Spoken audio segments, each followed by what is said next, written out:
Buenos días. ¿Qué tal? Es un placer contar con su presencia.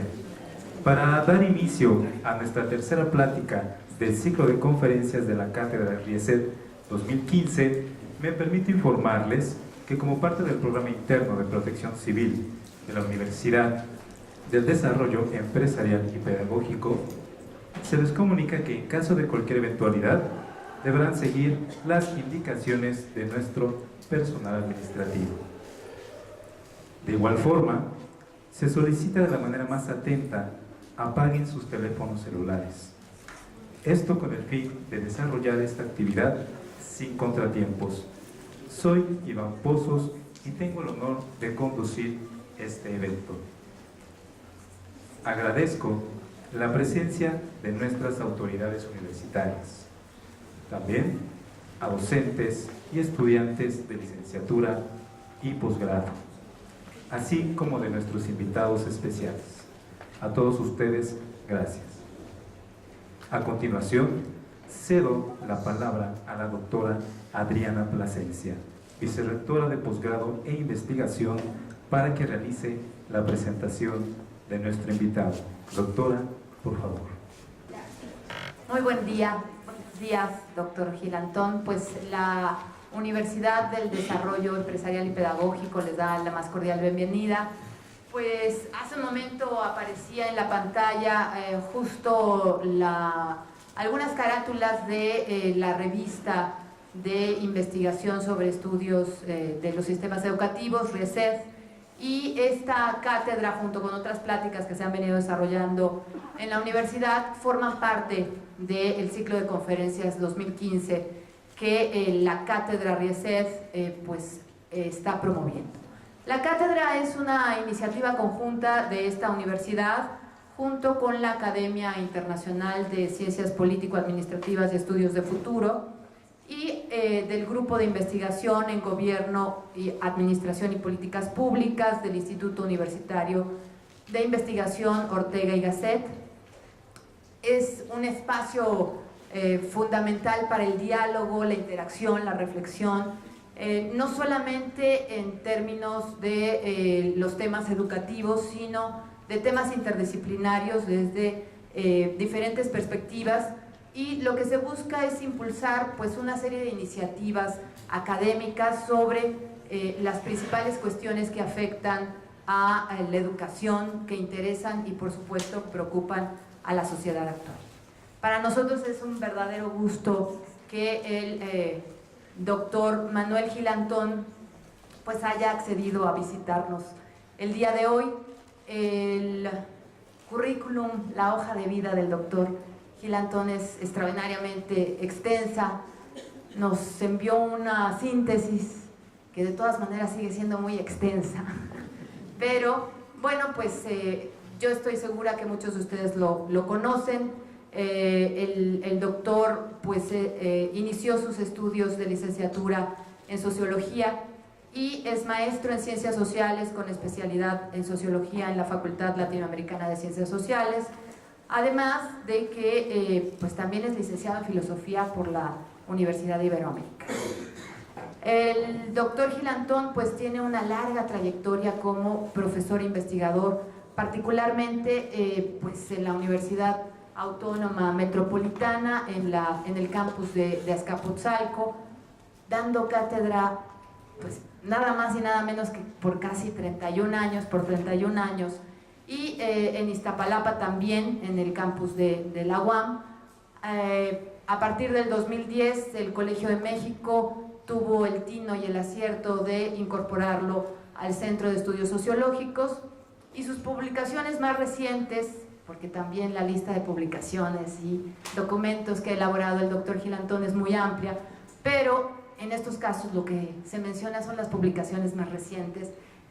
Pues está en la reconfiguración de la profesión académica en México, la cobertura de la educación superior también en México, tendencias, retos y perspectivas, y entre siglos la educación.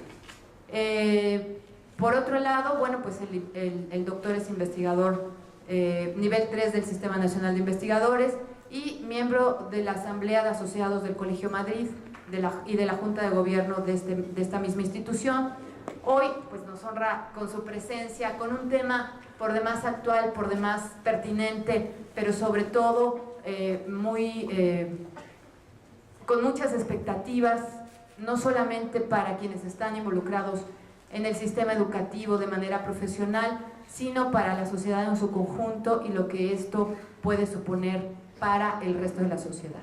Nos referimos a esta reforma educativa y que el día de hoy el doctor Gilantón estará platicándonos sobre el futuro de la educación en México, la educación a partir de una reforma administrativa y por supuesto las posibilidades de construir realmente una reforma educativa. Les rogaríamos que todas las preguntas pues las hicieran por escrito. Tienen ustedes unas papeletas que se les entregaron. Les agradeceríamos además que incluyeran su nombre, de qué maestría o de qué especialidad están participando y por supuesto pues todas estas preguntas, si el doctor no tiene inconveniente, las haríamos al concluir su presentación. Muchísimas gracias y bienvenido.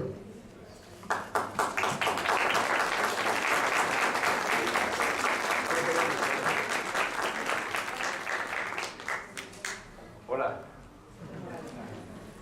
Bueno, la ventaja es que conforme uno cree se va escribiendo menos y pensando más. Entonces por eso los currículos son más grandes cuando uno es más chiquillo. Supongo que debo... está bien para que no se vicie con el otro, ¿eh? Va. Bueno. A ver. Usted me dice, ¿eh? Es que me siento premoderno con esto. Bueno, el planteamiento central que yo quiero compartir con ustedes es lo que yo creo que en la investigación es la base. Decía decía Merton, un señor que sabe y que trabajó mucho en las cuestiones de ciencia, que una característica que debe tener cualquiera que se dedique a la actividad científica es el escepticismo metodológico. Digamos, ya tenemos suficientes personas que hablan bien de las cosas. Del país, por ejemplo, pues, el gobierno se encarga profusamente de ello, hasta el punto que uno no sabe si viven en el mismo país que uno. Pero bueno, pues cada quien vive donde... Yo también tengo ratos el domingo en que juego con el Barcelona y pues, no tengo por qué criticar a los que viven en otro planeta. Pero el escepticismo como método, y que además el propio Descartes decían, la duda metódica vale la pena. Entonces, yo voy a plantearles, desde mi punto de vista, y esperando que por favor con sus críticas y sugerencias me ayuden a pensar mejor, por qué creo que estamos en una reforma administrativa que está muy lejos de ser una reforma educativa. Y lo hago porque creo que el foco del problema educativo no está siendo propuesto como el horizonte a enfrentar, a resolver y a convocar a la sociedad que lo haga. Han sido otras cosas. Entonces, supongo que... ¿Qué debo hacer primero? ¿Prenderlo? Sí, pero quién sabe dónde es.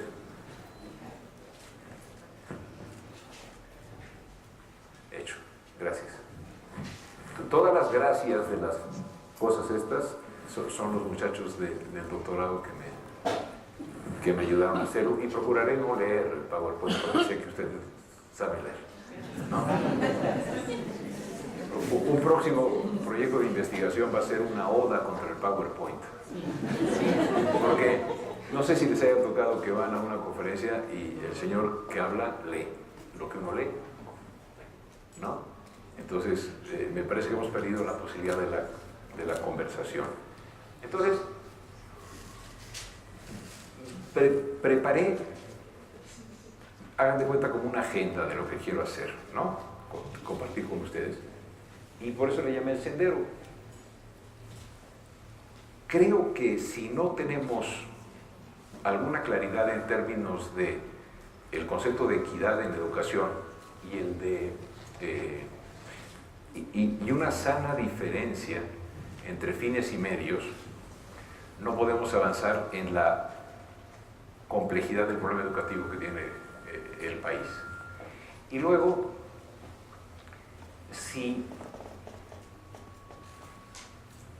es a su juicio oportuna la delimitación de lo que es la equidad educativa, quisiera ver qué datos tenemos al respecto en el país.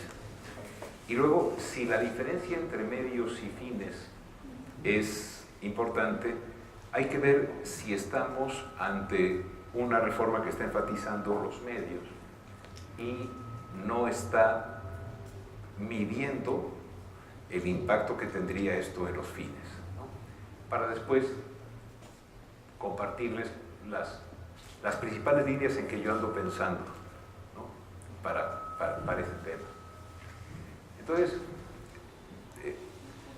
contra más clara sea la delimitación de un concepto, es más fácil compartirla y en vez de hacer una definición, yo he aprendido en mi vida a que es mejor decir que uno hace una delimitación, uno le pone límites a la noción que quiere trabajar para que pueda ser compartida. Entonces, cuando nosotros hablamos de equidad educativa, yo creo que podríamos fijarnos en dos cosas. Una, que el acceso a la educación sea factible para todos y que ese acceso al proceso educativo sea, en términos generales, además de abierto, que conduzca a espacios educativos y a procesos educativos de una calidad semejante. Y por otro lado, que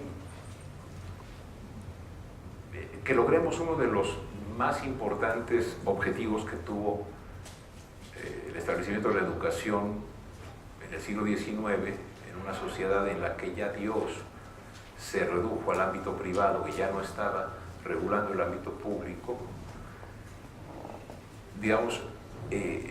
tratar de que la educación fuese el mecanismo mediante el cual origen no sea destino. Si la sociedad moderna se caracteriza por algo, entre otras cosas se caracteriza porque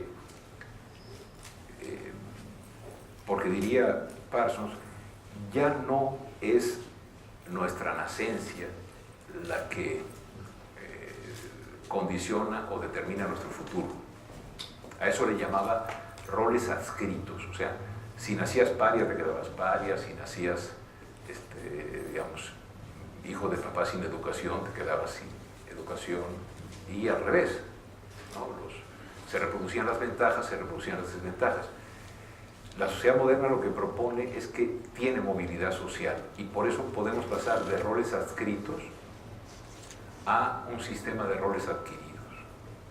Es decir, es posible modificar las condiciones de origen. En consecuencia, como si fuese un tipo ideal, a la manera en que Weber los concebía, yo diría, en un país contra más cerca estemos del acceso irrestricto a educación de calidad y además cuanto más se vaya disociando el origen con el logro y el alcance educativo, tendremos un proyecto educativo con equidad. Me parece que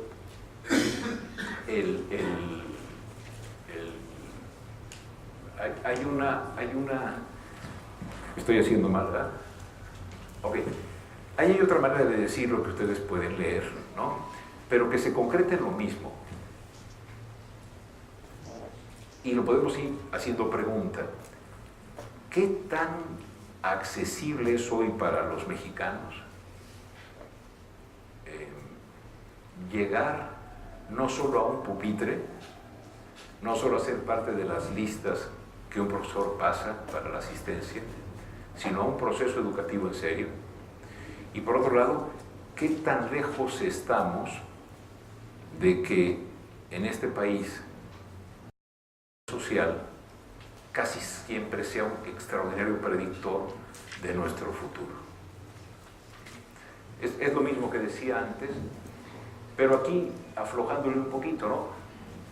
Que de manera paulatina, ¿verdad?, vayamos rompiendo esa asociación entre origen y destino, y que por otro lado el acceso a la educación sea una educación de calidad.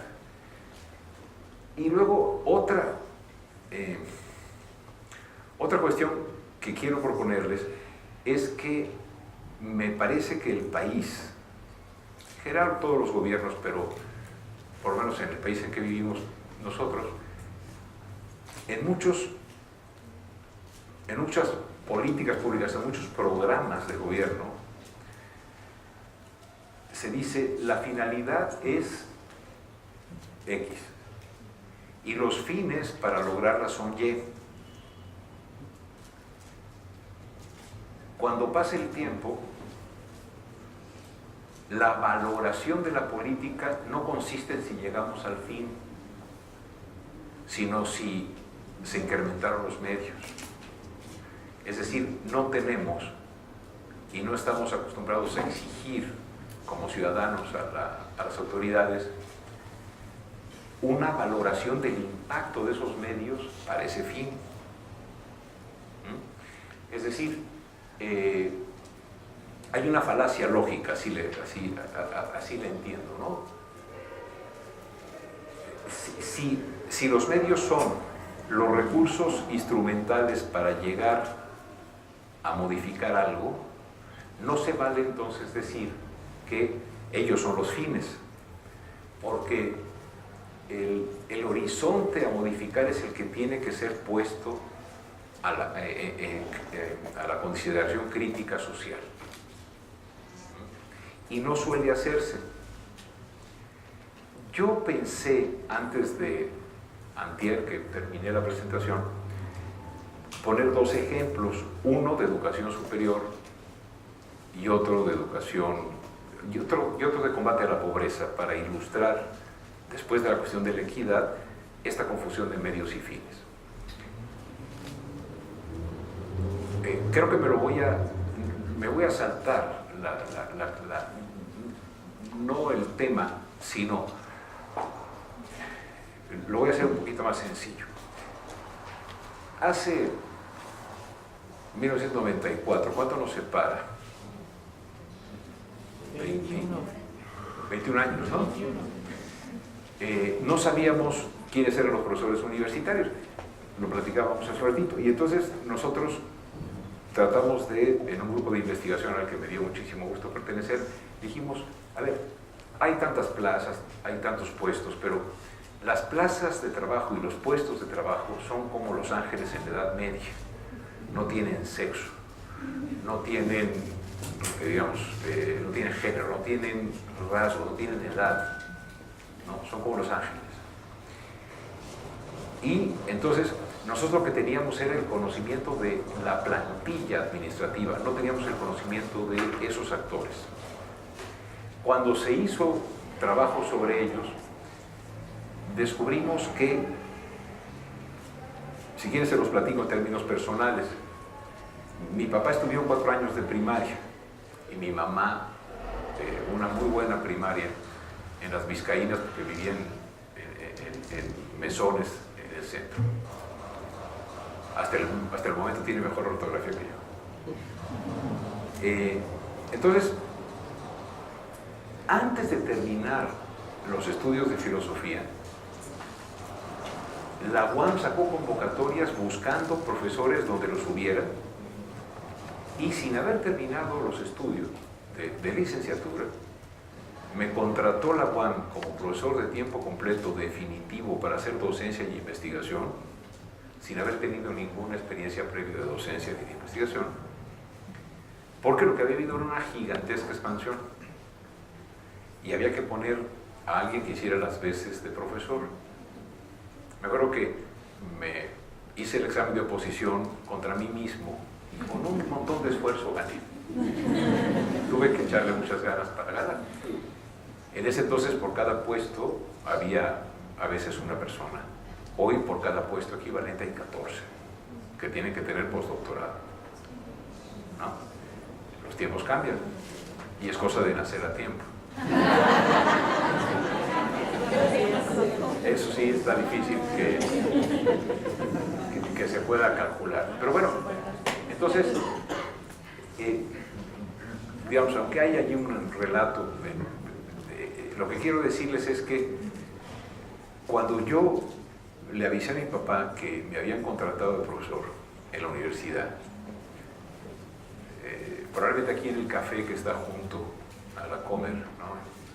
Atrasito, seguramente ese día invitó los cafés y las tortas o lo que comiesen cuando dominó, porque imagínense para un cubano con 4 años de primaria que decía que era un guajiro, decir Manolo es catedrático. Y entonces yo pensé, o soy el Mozart de la academia, o este es un fenómeno social. Para desgracia de mi ego, era un fenómeno social. O sea, no era una cuestión de que bárbaro, salió este cuate muy brillante. No, el 70% de los profesores que nos incorporamos a ser profesores universitarios proveníamos de papás o mamás que nunca habían ido a la universidad. Y además de que éramos los pioneros en la experiencia de ser estudiantes, súbitamente la movilidad estructural que llaman los sociólogos nos colocó en un puesto de trabajo verdaderamente inusitado, hasta el punto que la primera vez que yo fui, porque además curioso, yo estudié filosofía y me contrataron para dar clase en diseño industrial. No pregunten por qué, pero yo hice la lucha. Y entonces me asomé a la clase, porque trato de ser puntual, y entonces el profesor que estaba dando clase dijo, ¿qué horas son estas que llegaron? Yo le dije, soy el profe que sigue. Imagínense la edad que yo tenía con respecto a los muchachos que atendía. Por eso fue necesario que desde ese tiempo me pintara el pelo y arrancara un poquito para que consideraran que yo era en efecto un profesor, ¿no? Lo conseguí, ¿no? Ya me ayudan a subir los escalones, ya soy.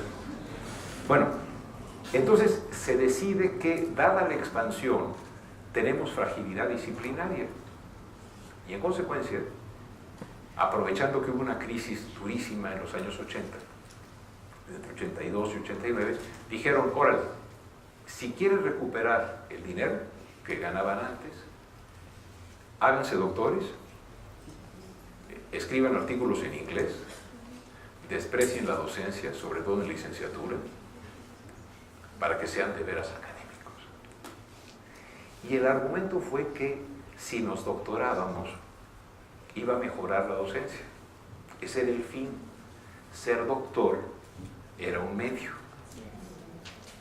Yo siempre pensé que no cambiaba mi capacidad docente por llegar a la clase y poner mi certificado de doctor del CIMDESTAB y hacer lo mismo. Sin embargo, la política pública dijo, tenemos que subir el nivel académico de la planta para que mejore la docencia. Curiosamente, cuando se hace una evaluación del programa de mejoramiento del profesorado, que lleva unos 20 años funcionando, cuando se hace una valoración del SNI, del Sistema Nacional de Investigadores, en vez de medir qué tanto ha mejorado la docencia o qué tanto es de calidad nuestra investigación, lo que se dice es que las políticas han sido exitosas porque hay más doctores y más gente en el SNI. Pero es una petición de principio, porque fue un medio para ese fin, y para que ese medio se cumpliera, nos dieron dinero. Hoy en México, si eres doctor, ganas más que si no lo eres. ¿Qué mérito tiene que haya más doctores? parodiando al Evangelio, nos doctoramos los unos a los otros. ¿No? Doctor, ¿cómo estás? No, muy bien, doctor. Porque además se convirtió en un signo de prestigio, ¿no? Yo recuerdo compañeros que, igual que yo, empezamos siendo el licenciado Gil o el licenciado Pérez, ¿no? Ya después de que hicimos el posgrado, la secretaria nos decía, oiga, licenciado, perdón, doctor.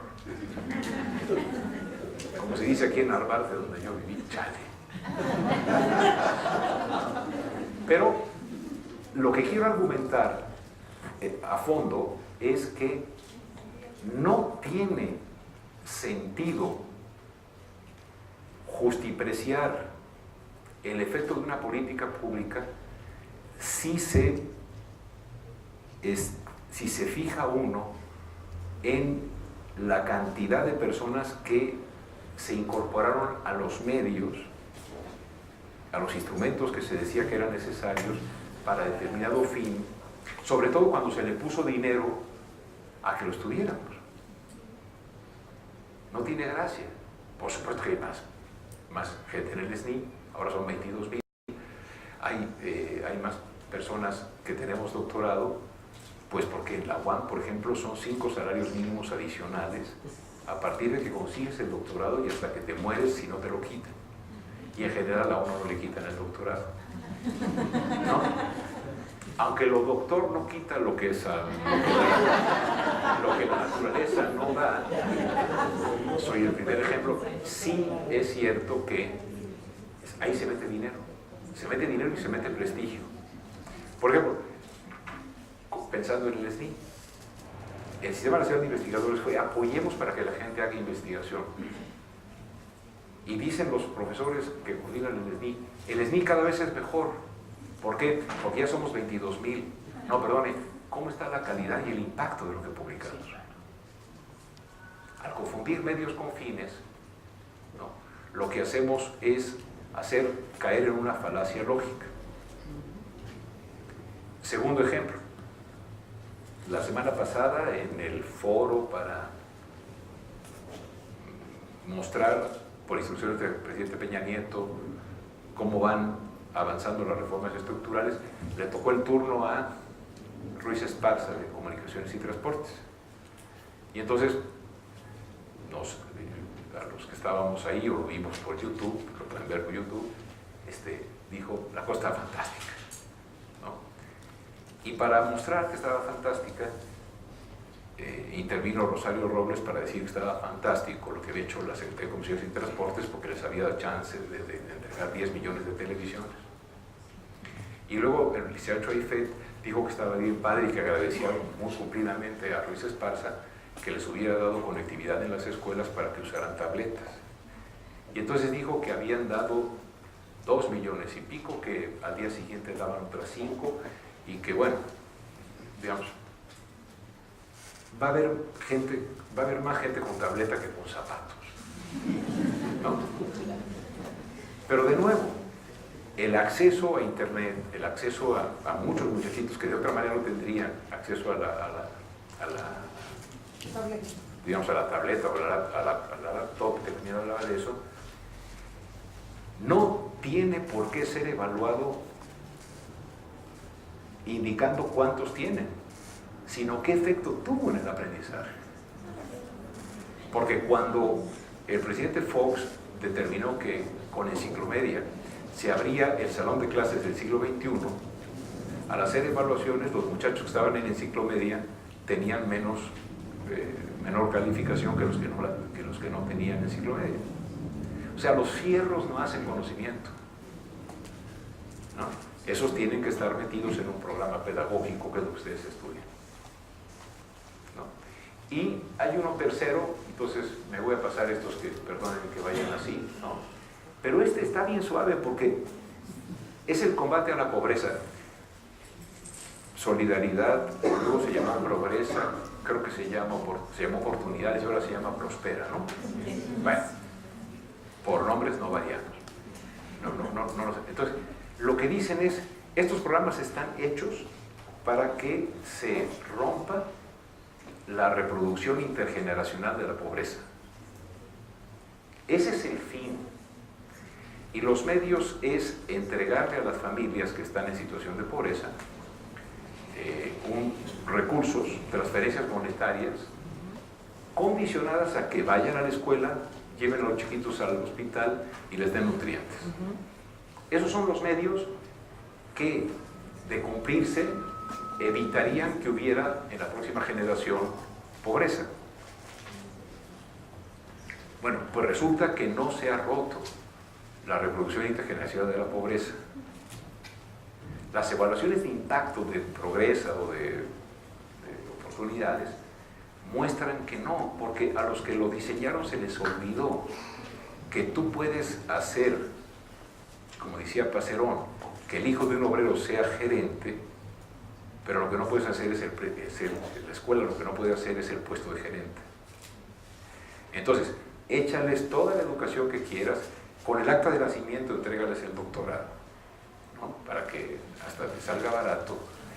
Y si no hay empleo, el crecimiento de los indicadores educativos o de atención de la salud son otra vez presumir los medios como si fueran los fines. Y llevamos muchísimos años en el país sin exigir como ciudadanos que nos digan, espéreme, usted no puede decir que la acumulación de medios, siendo necesaria, es suficiente para cambiar la finalidad, pero ocurre con mucha frecuencia. Entonces, pues no, parece que no tiene demasiado decir que la política ha sido un éxito, porque, digamos, como dice ahí, ha subido la escolarización y todo eso. ¿Por qué? Porque si no los mandaban a la escuela no les daban la beca. Entonces, a fuerza subía el índice de escolarización, no de educación, de escolarización. Y dicen, va más gente a la escuela. ¿Está mal que vaya más gente a la escuela? Por supuesto que no. Depende, pero bueno, por supuesto que en principio no. Porque hay ocasiones, yo he pensado que la escuela es tóxica y que es probablemente mejor que no vayan a cierto tipo de procesos educativos a que lo hagan, ¿no? Mata talento, ¿no? O como diría Pink Floyd, si seguimos los profes siendo otro ladrillo en la pared, no hay remedio, ¿no? Nos hacen carne molida y hacemos carne molida. Entonces, no tiene mucho mérito eso, ¿no? Porque si no se redujo la pobreza, pues entonces la evaluación de impacto es un misterio. Con esto termino las dos estructuras, digamos, conceptuales con las que quiero trabajar los datos que siguen. Equidad es acceso a educación de calidad, separando origen y destino. Y segundo, no confundir el éxito de una política por el cumplimiento de los medios, sino por su impacto en los fines. Se me olvidó decirles, la curva de doctores en la profesión académica, en una gráfica, fue impresionante, exponencial. La eficiencia terminal quedó en infarto. Entonces, súbele a los doctores, pero la finalidad de que mejore la docencia no se vio. Es más, por ser doctor y publicar un artículo en la UAM, se otorgan 3,000 puntos para conseguir dinero extraordinario. Y por un curso, 300. Es 10-1 la retribución por ser investigador. Bueno, entonces, a lo mejor le cambian de Prospera ahora y la bronca está en que la finalidad, que es romper la situación de pobreza, no se está consiguiendo. Y entonces, aquí sí, voy muchísimo más rápido y me importa mucho esta parte porque creo que el problema educativo en México es extraordinariamente grave. O sea, muchísimo más allá de decir PISA y los resultados de PISA, etc. El proceso educativo mexicano es muy grave y vamos a entrarle por el lado de la equidad, ¿no? Se llama rezago educativo en México a la suma de las personas que tienen entre esa edad tres características: o no han asistido a la escuela nunca, y no sé si ustedes sepan, pero en el censo una persona es calificada de analfabeta si responde que no a la siguiente pregunta: ¿usted puede escribir o leer un recado? Si dice que no, es analfabeta. Si dice que sí, no es analfabeta. Aún con una pregunta tan, digamos, tan poco rica en el contenido, tenemos a casi 6 millones de compatriotas, bueno, 5 y pico, que dicen no, y están en carencia educativa. Y ese sector tiene rostro de mujer, rostro de indígena, ¿no? y edad avanzada, ¿no? Luego, también forma parte del rezago educativo todos aquellos colegas nuestros que mayores de 15 años y menores de 64 no terminaron la primaria, a los que si añadimos los que no terminaron secundaria cuando la secundaria ya fue obligatoria, nos da una suma de casi 32 millones de mayores de 15 años que no tuvieron acceso a la educación obligatoria que el Estado establece en la Constitución.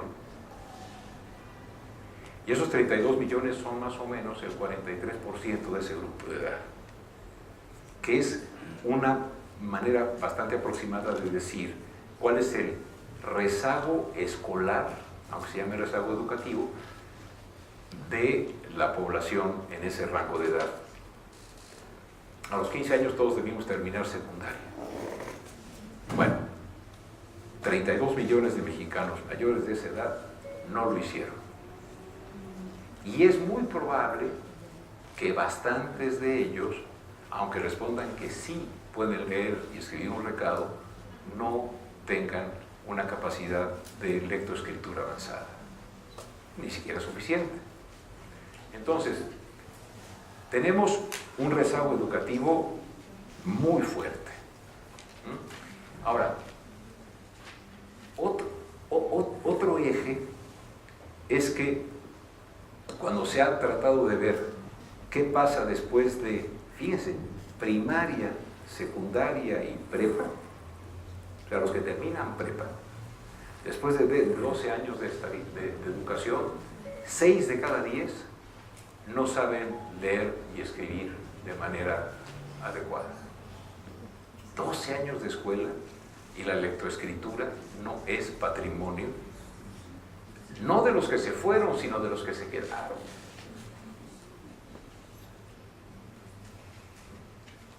Acaba de salir, creo que hace 15 días, la noticia de un estudio que hicieron colegas de la UAM y otras instituciones, y que mostraron que, obviamente, que el 60% de los muchachos que ingresan a la universidad no tienen capacidad de comprender un texto ni de escribir razonablemente un párrafo. Pues, ¿cómo avanzaron? Pues con opción múltiple. Y con Jesús, María, ¿cómo es? A María dame puntería, o venga usted a saber, o en la lógica de que aquí nadie reprueba porque bajan las estadísticas y el informe presidencial sufre, ¿no? Entonces, fíjense, yo creo que aquí es donde nos tiene que dar muchísima indignación, porque de cada 100 pesos de gasto programable, 27 se destinan a la educación. El sistema educativo es extraordinariamente paradójico. Si te vas de la escuela, es decir, por razones económicas, si te va la escuela, o sea, si la escuela te echa, ¿no? Porque es incompleta, unitaria, no tiene suficientes grados, ¿no? O simplemente te abandona en términos de que tú tienes que saber esto, no lo sabes, adiós, ¿no? Pero lo peor, si permaneces en ella, aprender en el país es un volado. Es decir, Si después de 12 años, los poquitos que llegan, en una proporción mayor al 50%, no tienen estructuras de lectoescritura sólidas, quiere decir que los que nunca estuvieron, los que estuvieron un poquito y los que se fueron, no son capaces de tener la condición fundamental del conocimiento humano. Porque yo lo voy a resolver no con un problema de aritmética o de matemáticas, si no entiendo el enunciado. Entonces, visto así, el problema educativo, o sea, la reforma educativa tendría que apuntar a esta situación. Pero nosotros hemos visto que el discurso de la reforma llamada educativa no alude a eso, ¿no? Alude a otras cuestiones que creo que van a ser más bien medias. Y terminemos esto con otro dato que a mí me parece que es, digamos, que completa las tres cosas que llevamos, ¿no? Rezago educativo, rezago escolar, más rezago educativo, más el hecho de que en cada ciclo escolar, y son datos del INE, 1 millón de muchachos y muchachas dejan la escuela. Como a mí esas cifras de 1 millón, etcétera, no me dicen nada, prefiero entender como por analogía, como la analogía del camión o esas cosas que he tratado de hacer en los videos un poquito. A ver, 1 millón de personas que abandonan la escuela son 10 entradas completas al Estadio Azteca. O sea, se han ido al Azteca, ¿no? Ya está lleno, ¿no? Es cada vez menos frecuente, sobre todo cuando juega el Ferrari. Pero es impresionante, ¿no? Pongan 10, saquen los 10, sáquenlos, digamos, 1 hasta que llegara a 10. Pero otra manera de verlo es que si los dividimos, nos dice que cada año, que cada día del ciclo, 5,000 en toda la República se van. Ahora, si ese millón se divide entre salones de 30 alumnos, al principio del año hay 33,000 salones repletos, que huelen a uniforme nuevo, a tenis nuevos, a libros forrados, ¿no? Ese olor luego va cambiando con el tiempo, pero de todo modo ingresaron a la escuela, ¿no? Útiles escolares nuevos, etc. Pero al final del ciclo, esas 33,000 aulas están vacías. Y 33,000 salones son muchísimos. También me imaginé que si cada salón tuviera 10 metros de largo y los pusiéramos en fila consecutiva, nos darían 333 kilómetros, que es más o menos la distancia que la calculé de México a Pátzcuaro. Súbanse a un camión, vayan a la ventanilla derecha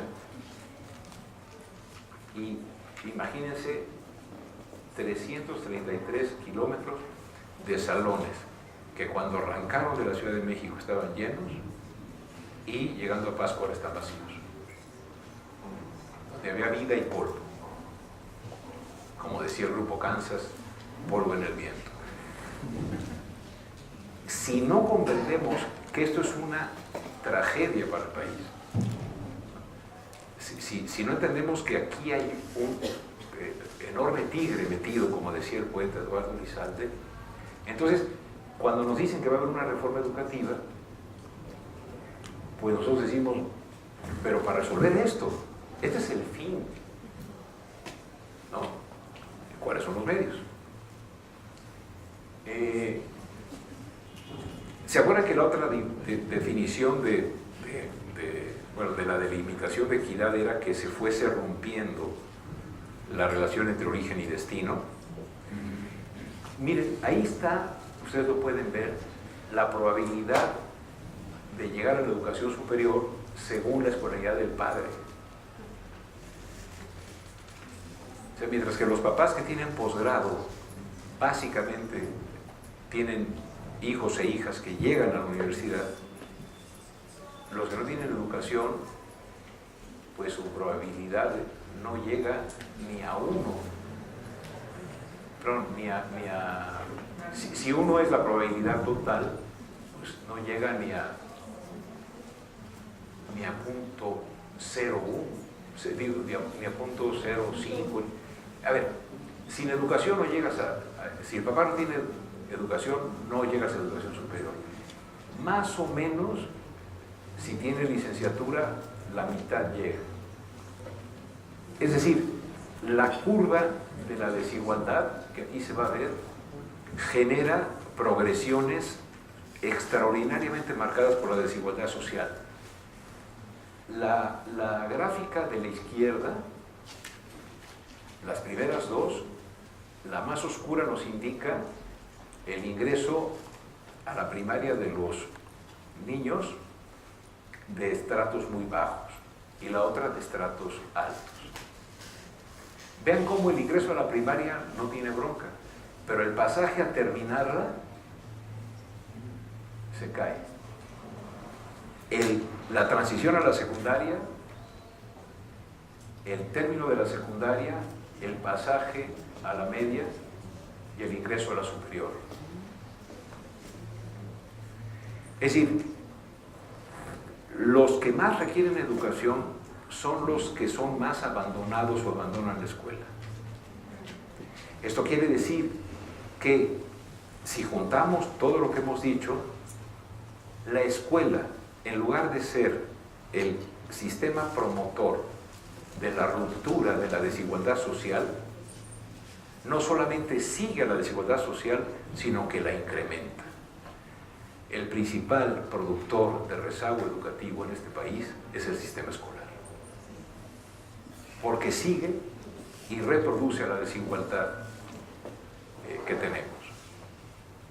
Y aquí estamos hablando solamente de equidad, de acceso y de separación entre origen y destino. Por eso, colegas, yo vivo y me despierto tratando de no olvidar que tiene sentido salir y pelear por el país, porque en este país más vale tener conocidos que conocimientos. Y si no rompemos esta maldición de que más vale tener conocidos que conocimientos, como nos ha probado a todas luces Angélica Rivera, Peña Nieto y Videgaray, que tenían como conocidos al señor de Higa, ¿no? Si nosotros confundimos la calidad de las instituciones porque las instituciones llegan las élites, en una gran mayoría obtienen empleo y creemos que es por calidad académica, cuando es por redes de conexiones. Y decimos que los que salen de la UAM Azcapotzalco, de la CIME, como no son los que van al TEC o los que no son los que van a Harvard, no tienen empleo, decimos que son malas instituciones, estamos confundiéndonos. En una estructura de desigualdad como la que tenemos, tener más importancia los conocidos que los conocimientos es verdaderamente estar matando el futuro del país. Estarlo condenando no solamente a que tenga bajos empleos, sino que las condiciones de construcción de la crítica, que son la base de la transformación de un país, también están endebles. Bueno, entonces, ya hacia aterrizar sobre esto, ¿no? A mí me parece que entonces llamar a lo que estamos viviendo una reforma educativa es sumamente impreciso, y lo es porque, fíjense, ¿qué pasó? Se reformó el artículo 3º y ojo, la reforma del artículo 3º es una vergüenza. La esencia de la reforma es que la educación que imparte el Estado, antes se decía, será gratuita, laica, y ahora se dice que tiene que ser de calidad. Eso debería de ser un pleonasmo. tener que meter el término de que tiene que ser de calidad es, como dirían los abogados, aclaración no pedida, acusación manifiesta. No puede ser.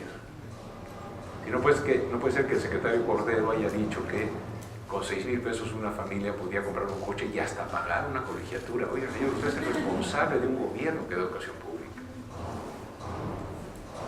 Entonces, esa reforma tuvo una bronca. La Ley General de Educación se modifica, básicamente señalando que los ingresos serán por concurso, cuestión que no está mal. Se establece el Instituto Nacional de Evaluación de la Educación y también, para nuestra desgracia,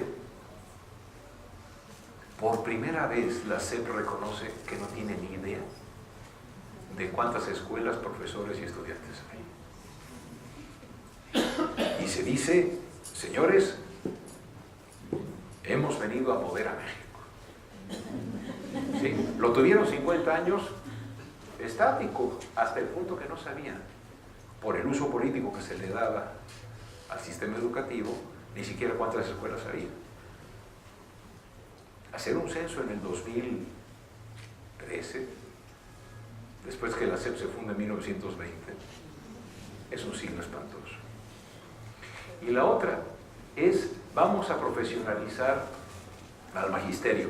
Déjenme decirles rápidamente que un día, trabajando en Chiapas, un colega me dijo, Manuel, te voy a hacer tu autocrítica. Y yo dije, no. Mi autocrítica es mía. A mí me puede hacer alguien, doctor, cualquiera de ustedes me puede hacer una crítica. Pero ¿saben qué? En mi autocrítica nadie se puede meter. ¿No? O sea, hay muchas cosas que son de quien las trabaja. Ustedes ya se pueden imaginar. Como decía Zapata, la tierra, ¿ves a lo que me refiero? Cuando nosotros le decimos a alguien, te voy a hacer tu autocrítica, uno puede decir, no, esa me toca a mí. Cuando nosotros le decimos al magisterio que lo vamos a profesionalizar, estamos haciendo lo mismo. Porque la característica central de una profesión es que aquellos que son los profesionales de lo que se trata se organizan y ponen las reglas para su funcionamiento. Toda profesionalización desde arriba es contradictoria con hacer profesional a alguien. Así como no se puede hacer una autocrítica, no se puede profesionalizar desde arriba. Desde arriba se puede controlar, desde arriba se pueden hacer muchas cosas, pero la profesionalización tiene que pasar por la articulación en la regulación exigente del proceso de trabajo docente por parte de los profesores y profesoras. Si hago aquí con una altanería impresionante, los claselleros, en ese entonces el secretario de Educación Pública, Loret de Mola, ¿sí, no? Sí, Loret de Mola, y el teacher, ¿no? Determinaron que había que profesionalizarnos, ¿no? Te vamos a profesionalizar y el profesor, la profesora Coral, que tiene una telesecundaria que es extraordinariamente maravillosa en la Sierra Arriba, en Puebla, ¿sabes qué, Coral? Te vamos a profesionalizar. Óyeme, güey, espérate. Ah, no, te vamos a profesionalizar. ¿Y sabes qué? Vamos a hacer un servicio profesional docente.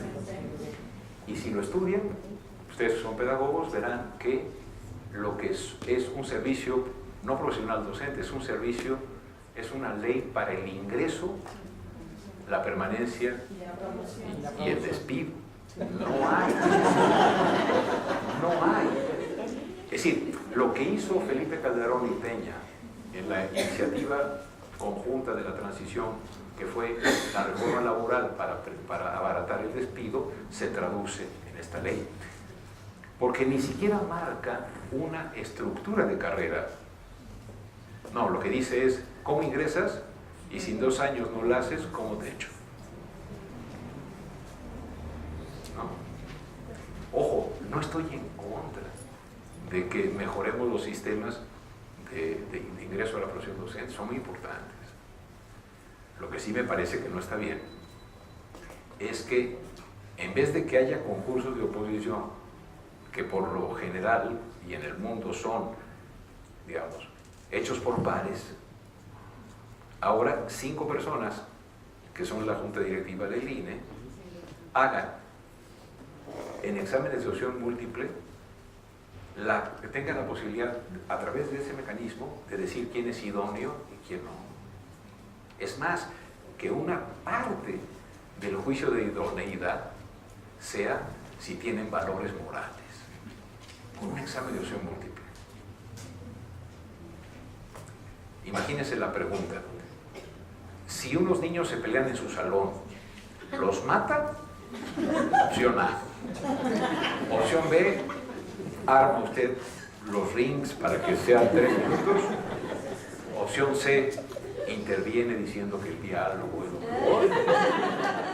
Opción E, ninguna de las 3. No, haga lo que yo haga, marco la tercera. Y quedo extraordinario en valores, ¿no? En la escuela no se enseñan valores a través de los cursos de civismo, se enseñan los valores a través de la vida cotidiana, el currículum oculto, la vida cotidiana en la escuela.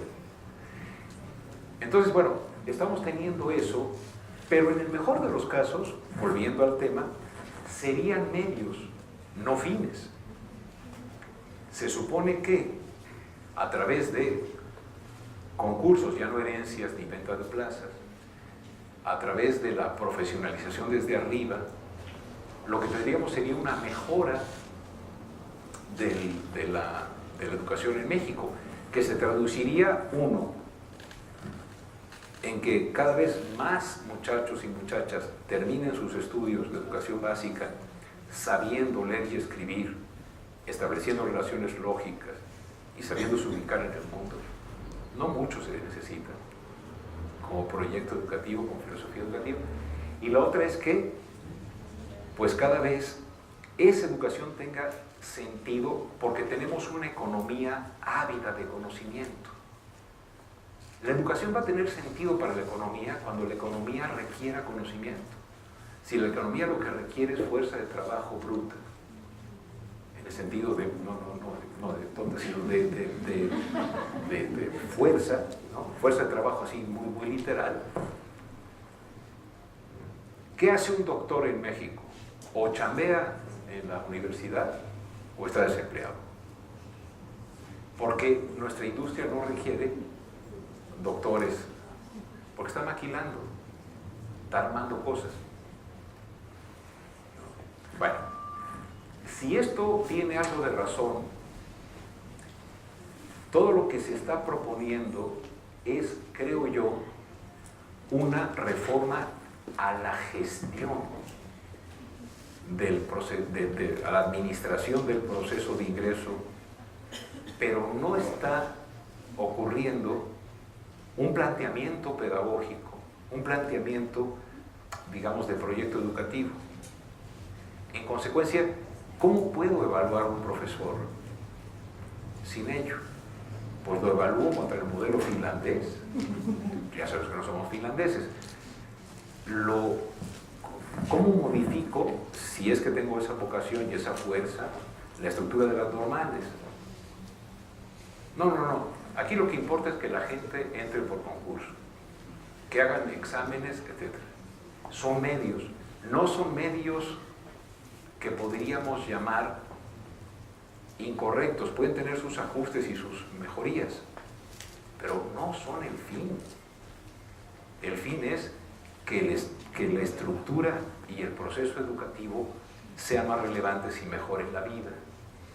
Entonces, creo yo que la reforma es extraordinariamente fallida porque definió que el único problema y por lo tanto la única solución eran los profesores y las profesoras. Poco importaba la desigualdad, poco importaban programas de estudio verdaderamente imposibles, poco importaba que uno de los últimos secretarios de Educación dijera que lo crucial era contar cuántas palabras por minuto se leían cada niño el viernes. O sea, eso no importaba. Poco importó que se analizara cómo estaba haciendo la práctica docente. No. Lo que importa es que el profesor, y ahí la televisión jugó un papel horrible, porque construyó la imagen del profesor mexicano como un profesor rijoso, moreno, gordo, que arranca piedras. De veras, colegas, clasismo y racismo en la construcción de la imagen del magisterio. No sabían que estaban viéndose ante el espejo de lo que somos los mexicanos. Y sin embargo hubo una crueldad, se cebó la clase media y los medios de comunicación en decir, y esos son los profesores de nuestros hijos, como si los que hablaban de nuestros hijos los mandaran a la escuela pública. Bueno, entonces, si la finalidad es que aprendan más, que se queden en la escuela, que valga la pena estudiar, carajo, que guste ir a la escuela, que cuando uno se enferma diga, chispas, no tengo que ir a la escuela, en vez de decir, ufi, no tengo que ir a la escuela. ¿No? Si eso es, ¿no? Cuando se dice que eso depende de un solo actor, ¿no? Entonces sí nos metimos en problemas. Por eso pudimos cambiar el libro, ¿no? Y en vez de un soldado en cada hijo te dio, pues un evaluador. Por eso, si ustedes hacen el favor de ponerse en YouTube y poner mi nombre, sale un video viejito de un señor que está sentado y soy yo, y que habla de que hay un camión destrozado, lleno de problemas, ¿no? Que está en un camino que no puede tener más baches, ya no caben más baches, ¿no? El camión hace analogía con el sistema educativo, infraestructura, programas, formación de profesores, todo lo que ustedes quieran. El camino a la desigualdad social, y sin embargo llegan estos que traen gel en el pelo y dicen, vamos a ponerles corbata a los conductores y faldita plisada a las maestras, ¿no? ¿Se acuerdan cuando a los microbuseros les exigieron poner corbata? Que se la ponían aquí en la cabeza. ¿No? Bueno, entonces termino diciendo, ¿por qué no pensamos juntos? ¿No? ¿Cuál es el impacto que tiene la desigualdad en la escuela? La escuela juega, pero me parece que la escuela es condición necesaria, pero no suficiente, en un contexto de desigualdad que, lejos de crecer, se agudiza. ¿Por qué? Ojo, porque la escuela profundiza la desigualdad. Es mentira lo que dice el gobierno, de que primero dio cantidad y ahora es el momento de la calidad. No. El gobierno mexicano siempre le dio cantidad y calidad a un sector social y a otro le dio, a veces, cantidad. Y le dio cantidad en caños. Son muchísimas las escuelas en las que el niño dice, profesora, ¿me da permiso de ir al árbol? No hay baño. Yo les invitaría a ustedes que estudian pedagogía a que cuantas veces puedan, vayan a escuelas. Me acuerdo una vez que fui a una que me invitaron, porque después de la analogía del camión, me estiman mucho los profes y las profesoras, ¿no? Porque dicen, es que, pues usted nos defendió, o sea, nos decían que éramos los únicos culpables, ¿no? Hasta el punto que ya no soy el profesor Manuel Gil, soy el profesor de... Cuestión que me da muchísimo gusto. Pero vayan y verán una cosa que a mí me conmovió mucho. Hay una escuela en el Estado de México en que el requisito de ingreso a las clases es llevar 2 cubetas de agua. Y van los niños así en fila con sus 2 cubetas de agua para echarle a los baños. Bueno, sí creo que hay mucho que hacer en la escuela, porque, y aquí sí, digamos, si ya vimos que nuestra condición de nacimiento es el mejor predictor de nuestro futuro, ¿no? Y que la desigualdad está espantosa, que más vale tener conocidos que conocimientos, ¿no? Yo creo que en la escuela, si trabajamos bien, podemos producir, a pesar de todo, el elemento fundamental para cambiar esta situación, que es la conciencia crítica, que las personas conciban que tienen derecho a la educación, que no es una concesión del gobierno, que son ciudadanos que tienen derechos y obligaciones, ¿no? Que no tienen que darle las gracias como Choifet a Ruiz Esparza por los favores recibidos como si fuera la guadalupana porque se cayó mi marido del andamio y no se murió, ¿no? Los exvotos. Entonces, me parece, además, y con esto ojalá podamos reflexionar, y lo decía en una entrevista que me hicieron favor de hacer hace un ratito, tenemos que hacer una inversión en el país. No, es decir, y esta inversión es más cara que la del dinero, porque dinero sí hay. Fíjense, todas las profesiones, todas las ciencias que ustedes quieran que se cultivan en México, cuando hay alguien que lee una novela o que está leyendo un poema o que está saliendo a la calle para decir que hacen falta 43, ¿no? Todas esas cosas que hacen que el país valga la pena, ¿no? Provienen fundamentalmente de los intelectuales más importantes del país. Los intelectuales más importantes del país son los profesores de la educación básica, porque son los que ponen las condiciones del aprendizaje futuro. Alguna vez Anthony Garrett me dijo, Bernard Shaw decía que el que sabe hace y el que no sabe enseña, con un enorme desprecio a la profesión docente. Y dijo, no es cierto. Solo el que sabe por qué lo que se hace así, puede enseñar. Y también, no es mejor el profesor que conoce todo, sino que aquel que tiene el dominio pedagógico de lo que tiene que enseñar, de la forma de producir ambientes de aprendizaje. Yo creo que el día que en México, paulatinamente pero sin cesar, construyamos que esos profesores son los intelectuales más importantes del país y no los que son SNI 3. Ojo, antes estábamos en el SNI. Súbitamente las mitocondrias y los núcleos de las células se hicieron SNI. Y como en México ser y estar, si se distinguen, en español, perdón, de repente pasamos de estar cobrando una lana para poder pagar la hipoteca, que eso es el hacer. ¿No eres SNI? ¿Es que te atropellaron de niño? ¿Qué onda? No. Está invertido el sistema.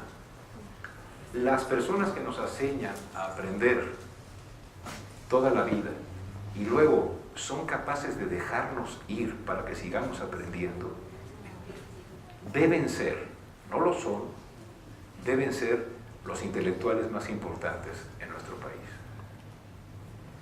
Y no lo van a hacer si no ubicamos que la finalidad de todos los medios que una reforma educativa, así llamada hasta ahora, tiene que tener, están encaminados a el incremento en el aprendizaje relevante de la población que va a la escuela. Yo por ahí estoy pensando la reforma educativa en México. Muchas gracias.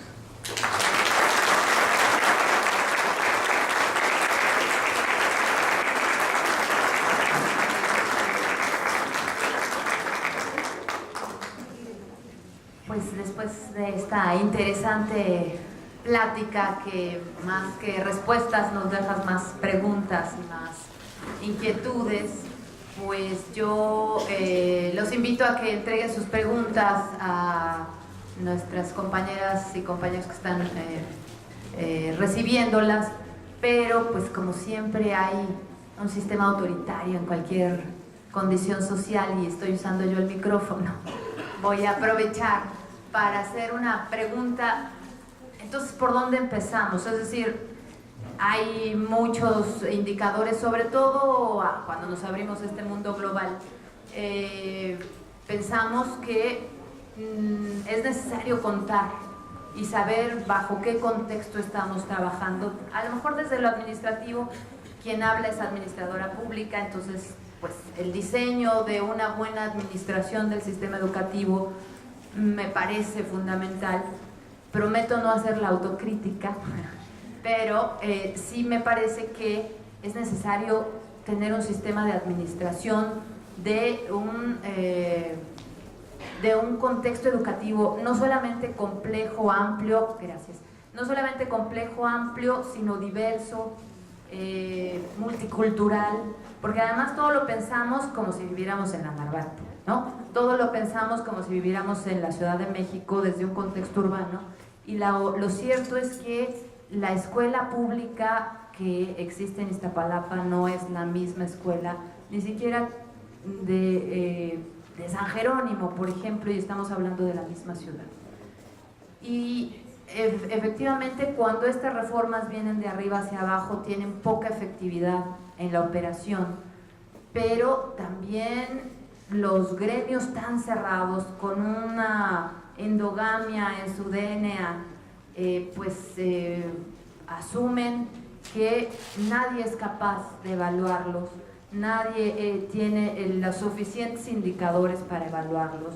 Y aunque coincido con el maestro Einstein en que no todo lo que cuenta se puede ser contado, ¿no? Este ejemplo de los principios morales pues es más que evidente, pero sí necesitamos asirnos a algo para decir, bueno, estas son las condiciones de la escuela, no solamente pública, sino de la escuela particular, porque si las condiciones de la escuela pública son limitadas en cuanto a la calidad del aprendizaje, grandes investigadores y no tan grandes también reconocemos que las escuelas particulares, su calidad pues no es drásticamente mejor a la escuela pública.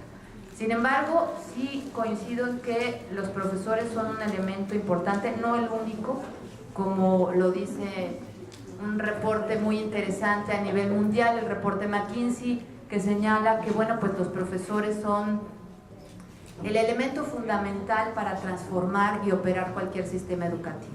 Sin duda alguna tienen un papel principalísimo, pero no es el único elemento que puede mejorar ni transformar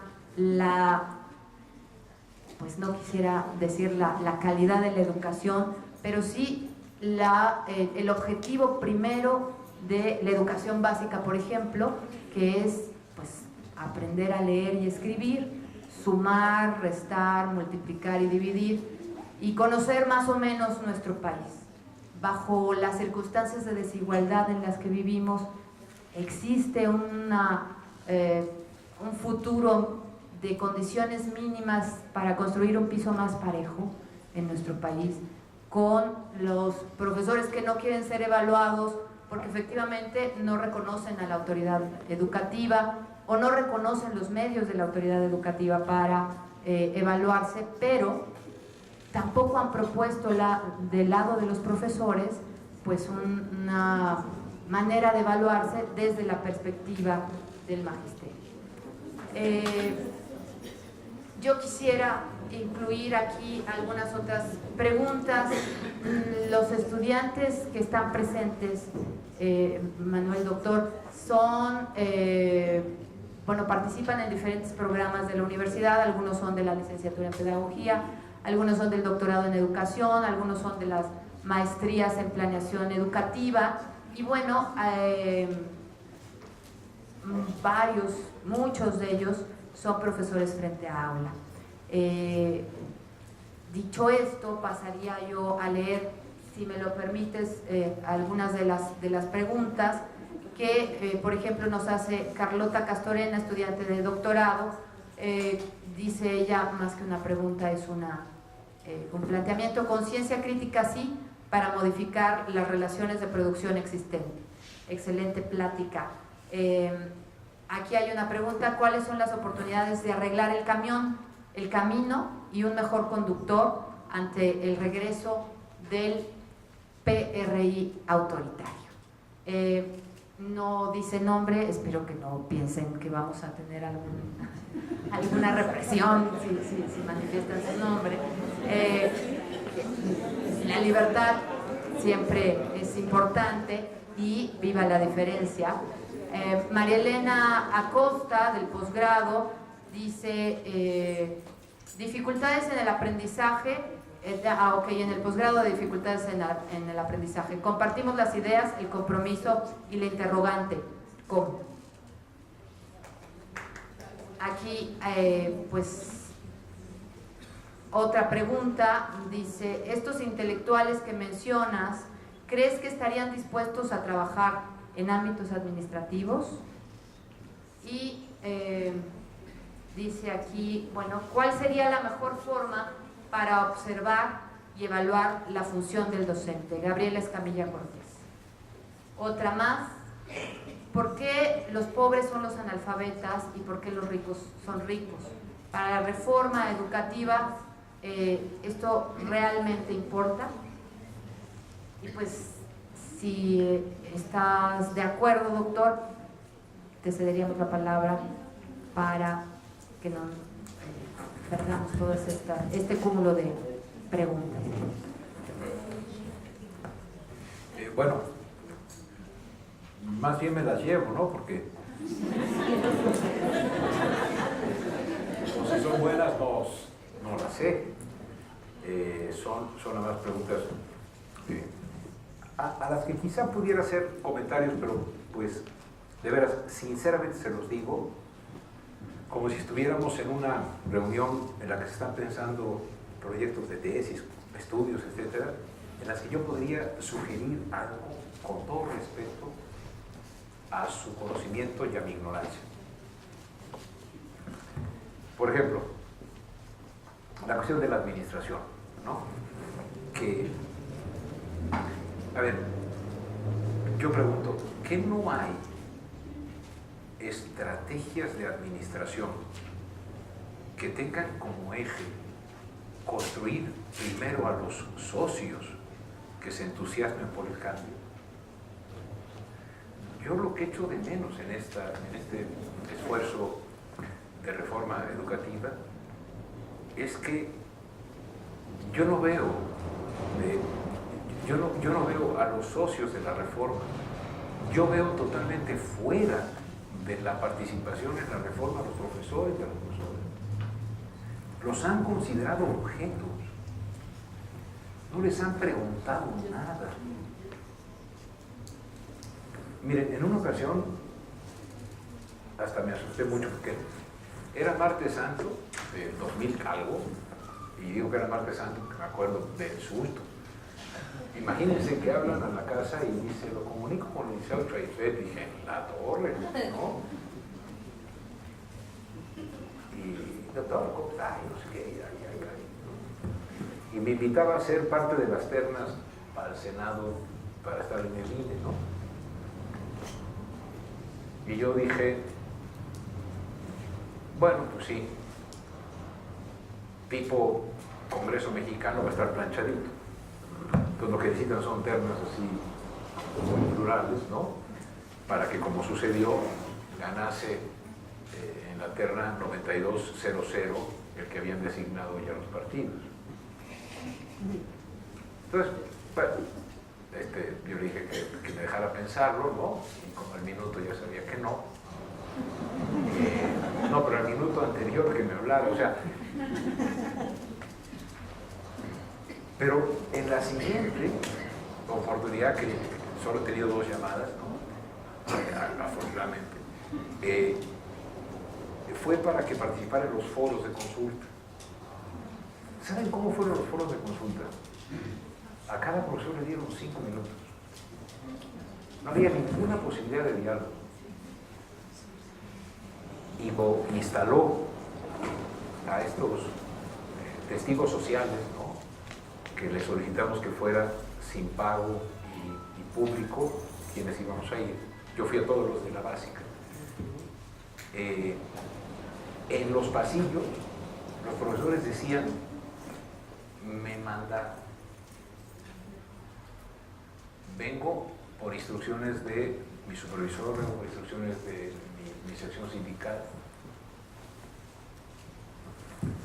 Y cuando instaló estas cosas, creo que fue en febrero del 2014, allí en la SEP, Michel Treffet dijo que en realidad, fíjense qué frase, la gente no cree lo que dicen los políticos porque los políticos no creen lo que dicen.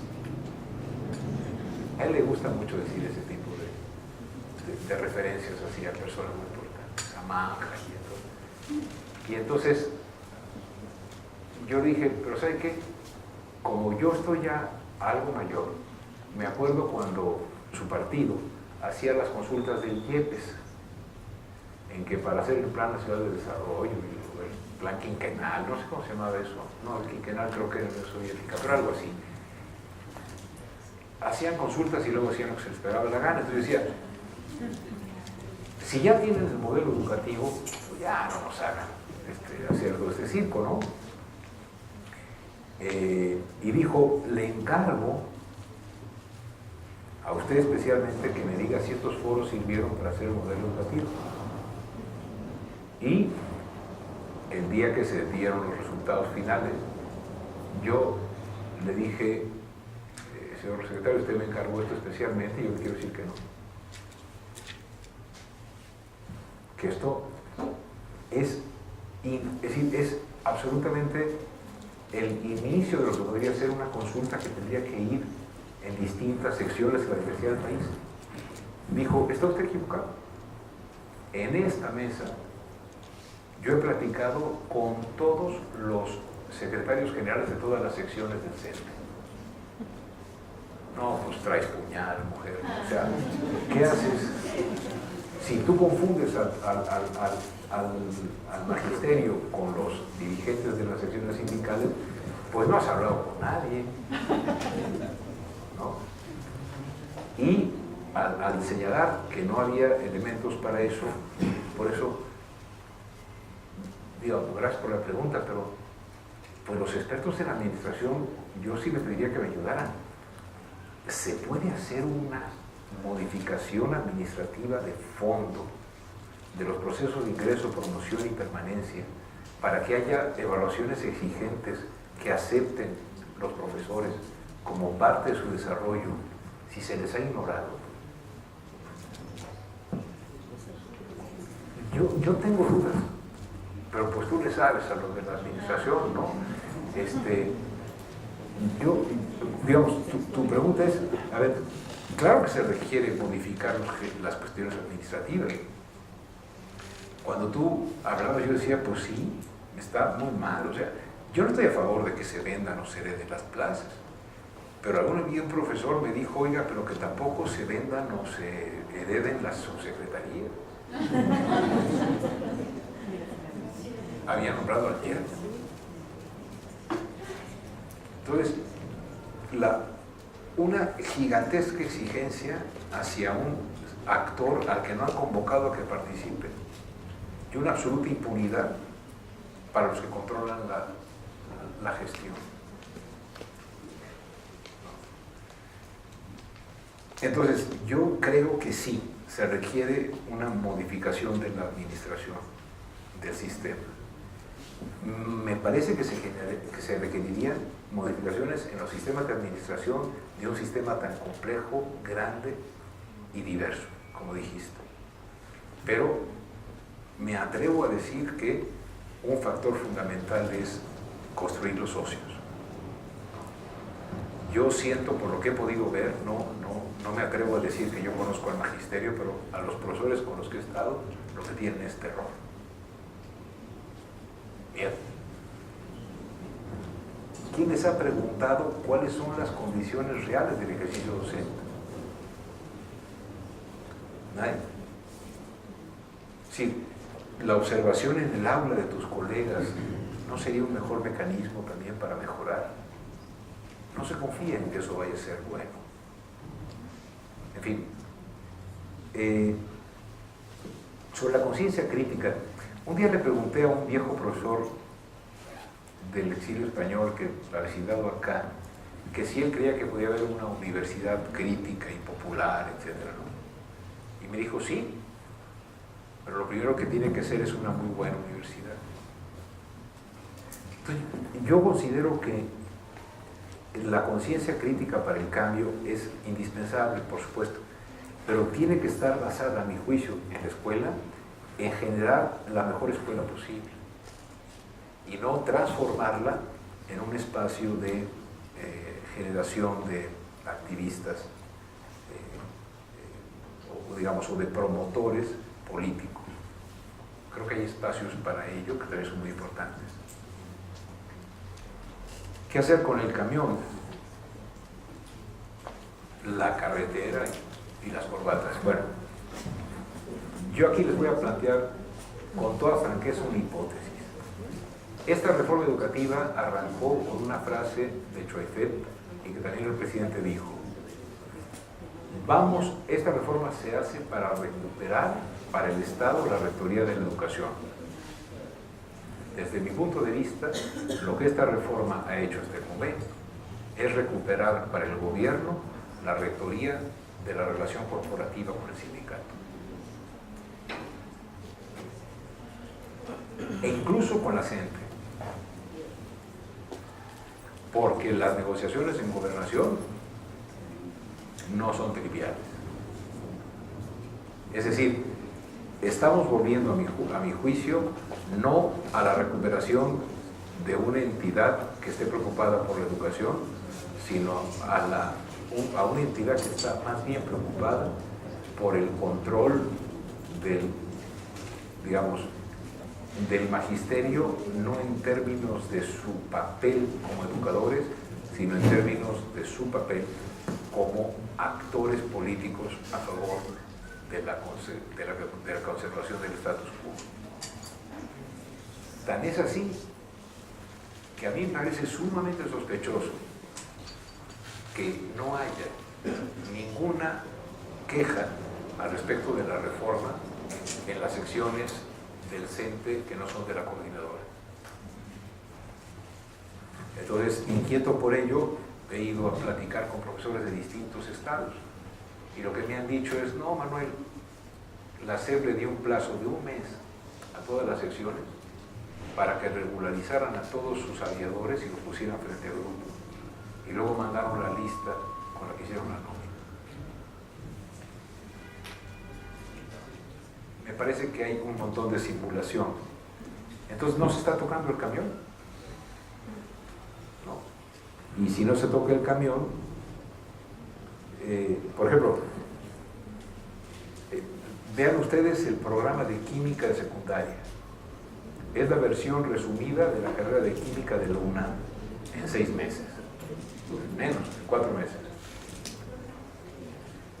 Fanerógamas, criptógamas, monocotiledonias, dicotiledonias, esternocleido mastoideo, etnoides, esfenoides, Ebro, Tajo, Ebro, Duero, Guadalquivir y Guadiana. Yo todo eso me lo sé. Es extraordinariamente útil para el maratón y para los crucigramas.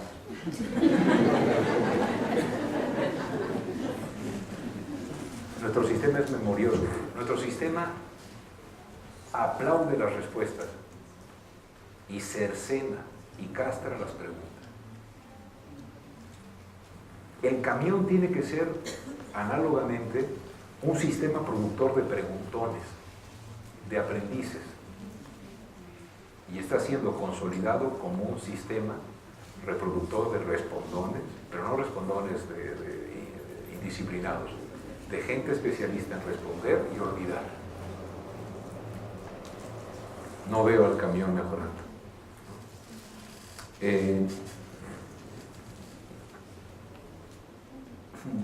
No sé qué apunte. Es que lo hice sin los lentes.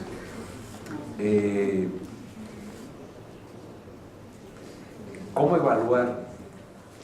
Yo creo que hay que evaluar una profesión tan compleja incorporando más en los sistemas de evaluación a los profesores.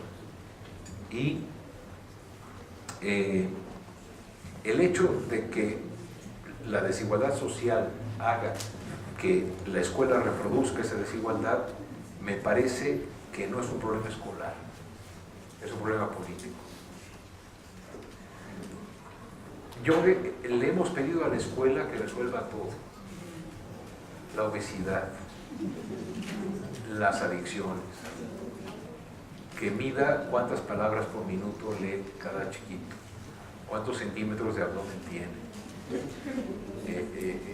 Le hemos pedido le hemos pedido a la escuela hasta la modificación de los hábitos nutritivos del país. Y yo creo que la escuela está exhausta. Las conversaciones con los profesores, me decías que hay profesores aquí, no sé si opinan lo mismo, están hartos de llenar formatos y rúbricas. Cada vez tienen menos tiempo para intentar enseñar. Cada vez son más burócratas que llenan formatos que a nadie le importan, que no tienen sentido y que están orientados por el control. Yo creo que el magisterio requiere grados de libertad y sobre todo desburocratizar. Las rúbricas, a mí me enseñaba una profesora lo que tenía que hacer. Yo le decía, profesor, ¿y cómo le hace? Pues ya agarré práctica, ¿no? Ojo, otro problema, y es un problema grande. La innovación pedagógica va a pasar una resistencia social. A ver, profesor, mi hijo no se sabe la tabla del 9. No, es que mire, estamos tratando de que comprenda la idea de la multiplicación, etc. No, la tabla del 9. Mañana. No se sabe las capitales del mundo. Es que, ¿saben qué, profe? Estamos en una lógica de enseñar geografía de otra manera. Bueno, papá, señor, papá, o señora, mamá. El problema educativo, la transición, la administración, la generación de nuevos programas de estudio va a costar mucho trabajo. Pero no va a resultar bien si no escuchamos al magisterio. Y no estoy idealizando al magisterio. Pero les aseguro que la condición humana está bien distribuida y que la proporción de vagos entre el magisterio es igualita a la proporción de vagos entre los profesores del SNI y la proporción de vagos entre los gerentes de bancos. Que la proporción de desgraciados, que puede haberlos, es igualita a la proporción de gandules en el empresariado. Y que hay un sector del magisterio que no hemos localizado que es extraordinariamente necesario. Y es ahí donde yo echo de menos la posibilidad de una reforma educativa sin socios, sin cómplices. Como decía el rector, sin los actores. El ente reformador, la persona, digamos, la entidad reformadora, es extraordinariamente parecida al ente reformado que quiere reformar, es decir, a la burocracia de la SEP y del centro. Ahí no se genera la reforma. Si quieren, déjenme terminar esta partita. A veces me imagino que la SEP nos vendió la idea de que la SEP era como Caperucita Roja que iba en el bosque y de repente llegó el CENTE, que es el lobo feroz.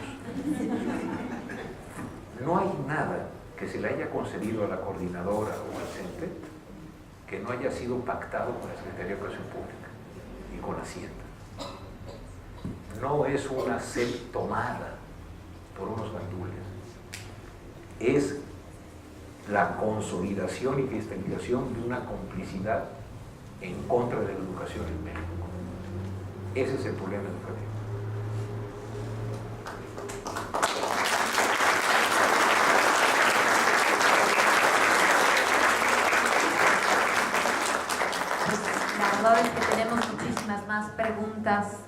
y seguramente más respuestas, pero por respeto a todos nosotros, por el respeto al tiempo del doctor, la verdad es que te las hacemos llegar para que pudiéramos entablar un diálogo también en otra ocasión.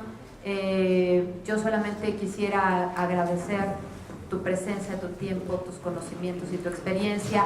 Agradecerle también a la Academia Internacional de Ciencias Político-Administrativas, que junto con el Instituto de Administración Pública del Estado de México pues han colaborado y coadyuvado para llevar a cabo esta conferencia, que será retransmitida vía internet. Y pues sin lugar a dudas lo que tenemos que pensar es la escuela que queremos, una escuela que inhiba o promueva la creatividad, el pensamiento crítico, que forme buenos ciudadanos y que forme sobre todo buenas conciencias. Muchísimas gracias, doctor, y pues procederíamos a finalizar el evento.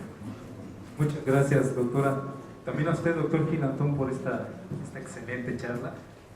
Y bueno, ahora solicito suba al podio al doctor Roberto Constantino Ángeles Lemos, rector y fundador de la Universidad de Desarrollo Empresarial y Pedagógico, para emitir su mensaje y realizar la entrega del reconocimiento a nuestro invitado. Señor rector, por favor.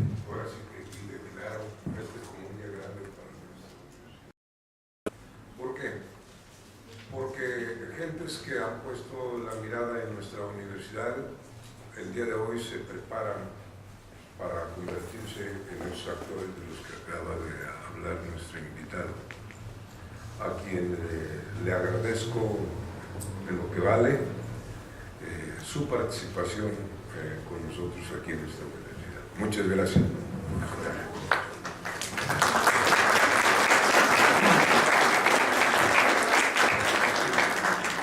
De la misma manera, al Instituto de Administración Pública del Estado de México, mi reconocimiento por su participación y apoyo para la difusión de esta conferencia.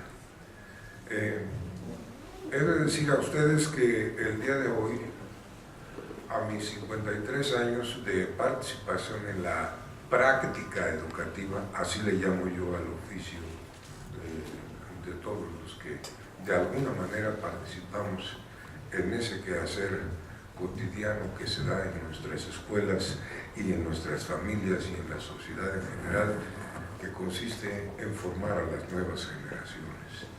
En esto quiero decir a nuestro invitado de este día que le sumo a mi acervo que traigo de estos 53 años de participación, conceptos que no están muy claros en la sociedad ni en el contexto de la educación del día de hoy, y que con lo que aquí nos acaba de decir nuestro conferencista se acrecienta más y se fortalece la propuesta que esta universidad tiene para mejorar la calidad de la educación.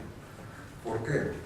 Porque nosotros estamos viendo que los principales participantes en la reforma educativa, es más, quiero decir que para que exista reforma educativa, porque esto es una reforma, así como la titula Manuel Gilantón, es una reforma administrativa, yo la llamaría también política, y una reforma de conveniencia para fortalecer grupos de poder. Y esto pues nos lo acabas de decir cuando Choaifet te dijo, es que ya me senté con los secretarios generales de las secciones para arreglar su participación. Esos son los manejos y los arreglos políticos que se hacen para tener el control de quienes laboramos en las escuelas. He de decir a ustedes, y no nada más por el lado del CENTE con S, sino de la CENTE con C, de la misma manera, también aquí nuestro conferencista del día de hoy nos lo ejemplificó. Esos acuerdos que Mexicanos Primero está pidiendo que se hagan públicos entre la Secretaría de Gobernación, la Secretaría de Educación Pública y esa famosa CENTE inconforme permanente con la situación. Definitivo, esto debe ponérsele atención y nuestra universidad el día de hoy, a nombre de ella, Manuel, te digo que tenemos una propuesta para mejorar esto, pero encaminada precisamente a lo que tú nos dejas claro aquí. El día de hoy necesitamos como universidad, como institución de educación superior donde se hace análisis crítico, pero con propuesta, hemos definido que a los actores de la educación, porque la calidad de la educación no es responsabilidad solamente mía, docente, que estoy frente al grupo, sino también es responsabilidad del director de la escuela, es responsabilidad de los supervisores de zona y ya no de los de sector, porque ya desaparecieron. Pero debo decirte, Manuel, que a estos actores tenemos que darles todos los elementos necesarios desde el punto de vista de la academia para que ellos consoliden su profesionalización. ¿Por qué? Porque al día de hoy nuestros maestros no tienen formación para ello, para poder opinar como tú aquí nos has señalado. Como primeros actores se necesita tener una formación de actor en la práctica, ¿sí? Y eso es lo que nuestra universidad ha modelado precisamente.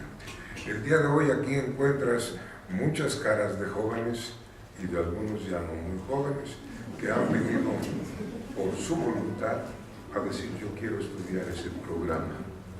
Pero el día de hoy creo que ya lo dije una vez en este micrófono, pero debo decirles, amigos y amigas, compañeros, sobre todo, que el día de hoy estudian algún programa de posgrado en esta universidad, ustedes están siendo formados individualmente para formarlos en una maestría específica, porque así lo decidieron, en un doctorado, porque quieren ser doctores en educación. Pero todas las maestrías educativas que aquí se tienen, junto con las especialidades y el doctorado, integran una propuesta estratégica que muy pronto vamos a dar a conocer como tal, para formar a esos actores que opinen y que digan cómo debe ser la educación, porque es ya suficiente el autoritarismo con el que se ha manejado la educación en México. ¿No es cierto, compañeros? No les dan instrucciones y les dicen cómo se deben hacer las cosas. Yo recuerdo cuando fui supervisor general del sector, recibí una instrucción de parte de la coordinación general para decirme que debía innovar, pero me decía qué debía innovar y cómo innovar. Fui y le dije a la responsable de la instancia, le digo, oye, que no te fijas lo que firmas. Cualquiera de mis compañeros puede criticarte esto, porque la innovación es el resultado de todo un proceso sistemáticamente manejado y evaluado. No es una disposición, ese es un ejemplo claro de cómo se maneja el sistema educativo. Y al día de hoy creo que debemos iniciar en ese camión del que hablaba aquí Manuel Gilantón, con una tripulación bien armada, que tenga rumbo, que sepa dónde quiere ir y que se identifique con la sociedad de la que forma parte. Y yo creo que esto sí es posible, nada más que con los mismos actores que tenemos en este momento no se podrá hacer nunca. Necesitamos una transformación en su formación y para eso muy pronto lo vamos a dar a conocer y esperamos tu participación con apoyo para ello. Muchas gracias.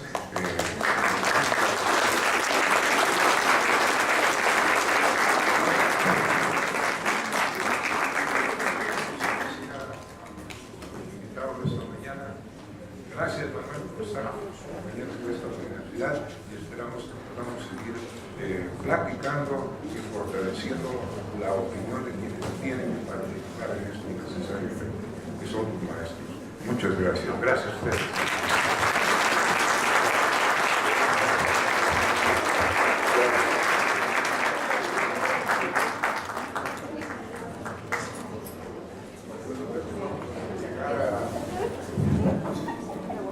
¿Qué me saben? El día de hoy, aquí algo muy reservado para que, Sí, que- para que al rato a la hora de la comida pues, diga cómo se tiene que decir. Muchísimas gracias.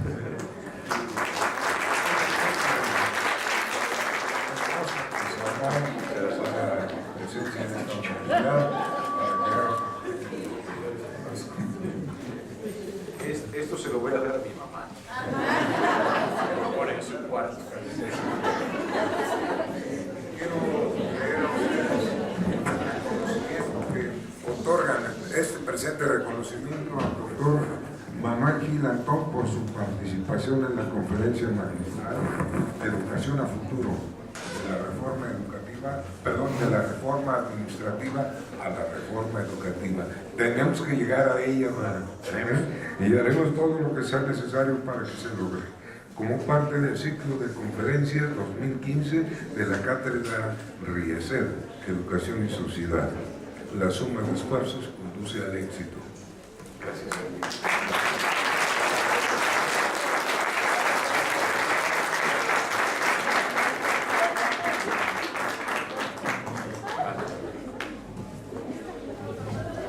Bueno, pues agradecemos a todos su asistencia.